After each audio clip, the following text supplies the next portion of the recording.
नमस्कार दोस्तों, मेरा नाम है नरेन और आप देख रहे हैं बोले तो टेक। तो दोस्तों, आज की ये वीडियो बहुत ज़्यादा इम्पोर्टेंट होने वाली है आप लोगों के लिए। अगर आप करना चाहते हैं एक कार सर्विस बिजनेस, अगर आप जानना चाहते हैं कार सर्विस बिजनेस के अंदर आपकी इन्वेस्टमेंट कितनी होने वाली है, आपका प्रॉफिट कितना होने वाला है, तो आप बिल्कुल सही जगह पे आए हैं। कुछ भी मिस मत कीजिएगा इस वीडियो के अंदर, क्योंकि बहुत ही इंपॉर्टेंट और बहुत डिटेल में ये वीडियो में करने वाला हूँ, ताकि आपसे सारे जो सवाल है आपके मन में जितनी भी जिज्ञासा आती है ना इस बिज़नेस के बारे में कि भैया कितना पैसा मैं इसमें कमा लूँगा, कितना इसमें इन्वेस्टमेंट आ जाएगा, कैसे करना है, लैंड रिक्वायरमेंट क्या है, ये वो सब कुछ मैं कवर करने वाला हूँ। तो वीडियो में आगे चलने से पहले आपसे एक रिक्वेस्ट करना चाहूँगा, वीडियो अच्छा लगे तो करना क्या है, लाइक करना है, सब्सक्राइब करें चैनल को, क्योंकि बहुत सारे कंटेंट आपके लिए लाते रहता हूँ अपने चैनल पे। ज़्यादा टाइम ना वेस्ट करते हुए शुरू करेंगे ये वीडियो। सो बात करते हैं सर्विस बिजनेस के अंदर। सर्विस बिजनेस के अंदर भैया इतना पैसा है कि आप लोग इमेजिन नहीं कर सकते। आपको क्या लगता है मारुति वाले, होंडा वाले, हुंडई वाले शोरूम से कमा रहे हैं, कार बेची कमा रहे हैं? नहीं, मैं आपको समझाता हूँ। इन्होंने एक बार गाड़ी बेची, कस्टमर गया, ठीक है। अब सर्विस में क्या है, एक बार आएगा, दो बार आएगा, तीन बार आएगा, आते रहेगा। तो ये तब यहाँ पे लोग कमाते हैं असली पैसा। तो यहाँ पे मैं इसलिए कहता हूँ कि ये बिज़नेस जो है बहुत जल्द और बहुत ही अच्छे से आपको पैसा कमा के देने वाला है। डिपेंड यहाँ पे करता है चीज़ें आप कैसे कर रहे हैं, समझ रहे हैं नहीं समझ रहे हैं, इस चीज़ के ऊपर। ये जो बिज़नेस फील्ड है ना, इसको लोग इतना वैसे देखते हैं कि यार नहीं, छोटा काम है, ये काम है, वो काम है, मेरे समझ के बाहर है, मुझे समझ में नहीं आएगा। लेकिन जो समझते हैं वो लोग बहुत पैसा कमाते हैं। अब कैसे? इस फील्ड के अंदर दो तरह के मॉडल आते हैं। एक तो फ्रेंचाइजी ले लो, मारुति की, होंडा की, या फिर और भी छोटी छोटी कंपनी जो हमारी हैं, जैसे गो मैकेनिक हो गई, जो कंपनी है जो अपना सेटअप देती हैं, अपना नाम देती हैं और साथ में कुछ कमीशन लेती हैं आपसे। मतलब आप कमाएंगे, कुछ इनको देंगे, कुछ अपना कमाएंगे, मेहनत आप सबको खुद करनी है। और ये क्या करती हैं, सिर्फ अपने नाम का पैसा लेती हैं। लेकिन इसके भी फ़ायदे भी हैं, नुकसान भी है। नुकसान मैंने आपको बता दिया कि आपकी जो अर्निंग है वो थोड़ी कम हो जाएगी। Profit, marketing, network. अब अगर मैं मारुति का कोई शोरूम लेता हूँ, सर्विस का शोरूम लेता हूँ, तो फिर मुझे क्या बेनिफिट होगी और क्या प्रॉब्लम आएगी? बेनिफिट ये होने वाला है कि मुझे इनका नेटवर्क का मैं हिस्सा बन जाऊँगा। कोई बंदा आएगा, बोलेगा अच्छा मारुति का सर्विस सेंटर है, ऑथराइज है, तो डायरेक्टली मेरे पास आ जाएगा। मेरे पास कोई सवाल नहीं होंगे कि भैया कैसा काम कैसा नहीं करता, ये करता है, वो करता है। मतलब मेरे पास जो है कस्टमर का जो फ्लो है वो काफ़ी ज़्यादा हो जाएगा उस नाम की वजह से।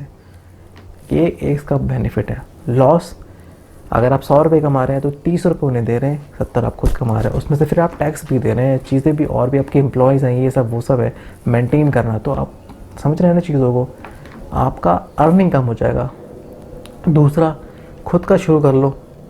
दम है तो, पैसा है, दम है, सोच है, दृढ़ निश्चय है, खुद का शुरू करो। मैं तो यही कहूँगा हमेशा, अपना नाम ऊपर रखो। जितनी मेहनत आप उसमें करोगे, उससे इतनी मेहनत आप इसमें करो, तो आपका नाम ऑटोमेटिकली ऊपर आ जाएगा और आप अपने एरिया के बहुत फेमस सर्विस सेंटर बन जाएंगे। उसके बाद क्या पता आप खुद की फ्रेंचाइजी देना शुरू करें दूसरे लोगों को, दूसरे शहरों पे।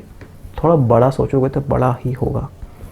अब ये मैंने थोड़ा सा पृष्ठभूमि बांधी है इस बिज़नेस के बारे में है। और बात करते हैं इसमें लैंड रिक्वायरमेंट के अंदर इन्वेस्टमेंट भी जोड़ के बात करता हूँ मैं। इन्वेस्टमेंट इसमें यार मैं बोलूँ तो 50 लाख इन्वेस्टमेंट आप लगा लीजिए। मैं क्यों बोल रहा हूँ अब बताता हूँ इसमें।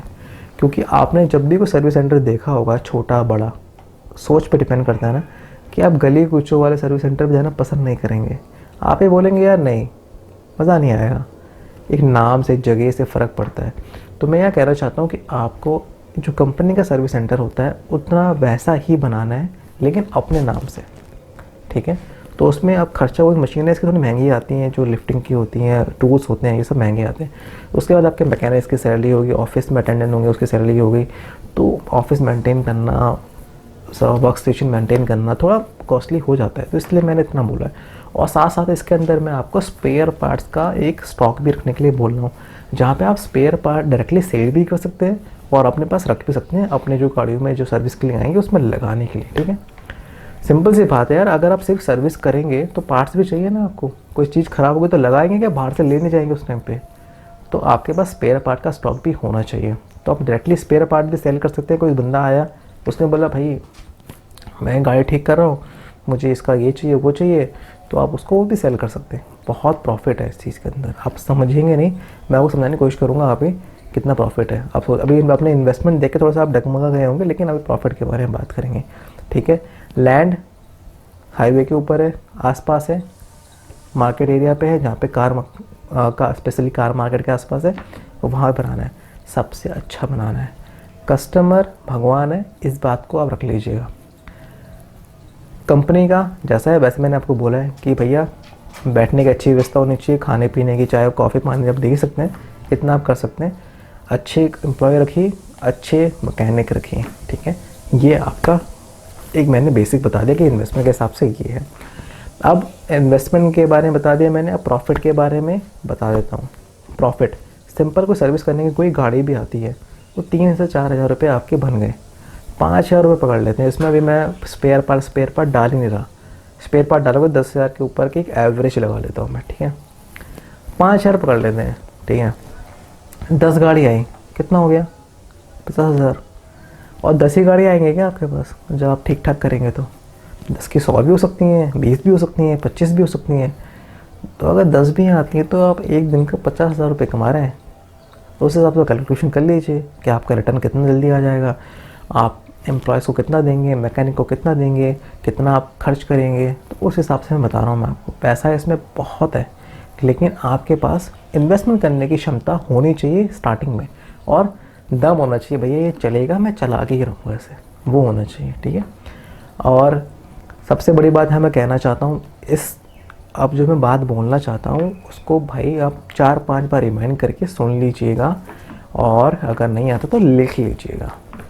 अगर आप 50 लाख के 1 करोड़ भी इन्वेस्टमेंट कर रहे हैं, और अगर आप मैकेनिक्स अच्छे नहीं लाए, कारीगर आपके पास अच्छे नहीं है, तो वो 1 करोड़ डाल दीजिए चूल्हे पे, नहीं कमा सकते आप। मैकेनिक आपके बिजनेस की रील की हड्डी है।